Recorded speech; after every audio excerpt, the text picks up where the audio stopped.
আদমদীঘি উপজেলা।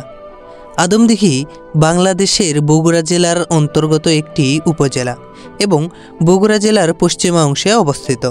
মাদুর শিল্পের জন্য এ উপজেলা প্রসিদ্ধ এবং এ উপজেলার নসরতপুর ইউনিয়নের শামিল বাজার তাঁত শিল্পের জন্য বিখ্যাত। এ উপজেলার নাম আদমদীঘি কিভাবে হলো সেটি আজকে জানব। আদমের দিঘি হতে আদমদীঘি নামের সূচনা হয়েছে। আদমদীঘি থানার পাশে আদম বাবা নামে এক সুফি সাধকের মাজার আছে এবং সে মাজারের উত্তর পাশে আছে একটি বড় পুকুর, যাকে আদম বাবার দিঘি বলা হয়। কথিত আছে যে নাটোরের রানী ভবানী বাবা আদমের প্রতি শ্রদ্ধা জানিয়ে এ দিঘি খনন করেন। তারপর থেকেই এই জায়গাটির নাম হয়ে ওঠে আদমদীঘি। 1821 সালে আদমদীঘি থানা গঠিত হয়। উপজেলায় পরিণত হয় 1983 সালের 14 সেপ্টেম্বর।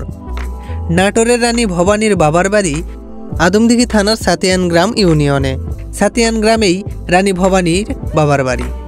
তাই এটি নিশ্চিত যে এই আদমদীঘির যে দিঘিটি আছে তা রানী ভবানী খনন করিয়েছেন। আর এখান থেকেই আমাদের আদমদীঘি থানার নামের সূচনা হয়েছে।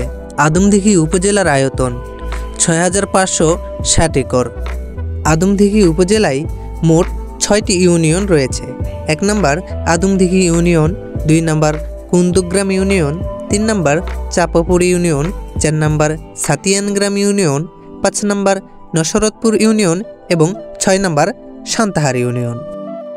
এই মোট 6টি ইউনিয়ন নিয়েই আদমদীঘি উপজেলা গঠিত। আদমদীঘি উপজেলায় মোট 7টি কলেজ রয়েছে। এর মধ্যে একটি সরকারি এবং বাকিগুলো বেসরকারি কলেজ। সরকারি কলেজ রয়েছে একটি, সেটি হচ্ছে সান্তাহার সরকারি কলেজ।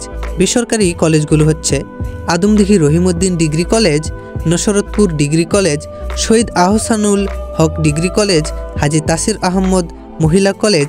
এছাড়াও মাদ্রাসা শিক্ষা ব্যবস্থায় একটি ফাজিল মাদ্রাসাও রয়েছে।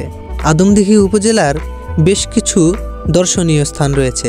তার মধ্যে করই গ্রামের রাজাবাড়ির ধ্বংসাবশেষ এবং চাপাপুরের জমিদার বাড়ির প্রধান ফলক এবং রয়েছে সান্তাহার জংশন। এই ছিল আমাদের আদমদীঘি উপজেলা। অল্প সময়ের মধ্যে আপনাদের সামনে তুলে ধরার ক্ষুদ্র প্রচেষ্টা করেছি আমি মোহাম্মদ আলমগীর রতন। আপনাদের কাছে আজকের এই ভিডিওটি কেমন লেগেছে অবশ্যই কমেন্ট বক্সে জানাবেন এবং শেয়ার করে ছড়িয়ে দিবেন আশা করি। তবে আজকের ভিডিওটি এই পর্যন্তই। দেখা হচ্ছে পরবর্তী কোনো নতুন ভিডিওতে। সকলের সুস্বাস্থ্য কামনা করে আজকের ভিডিওটি এখানেই সমাপ্ত করতে যাচ্ছি। আল্লাহ হাফেজ।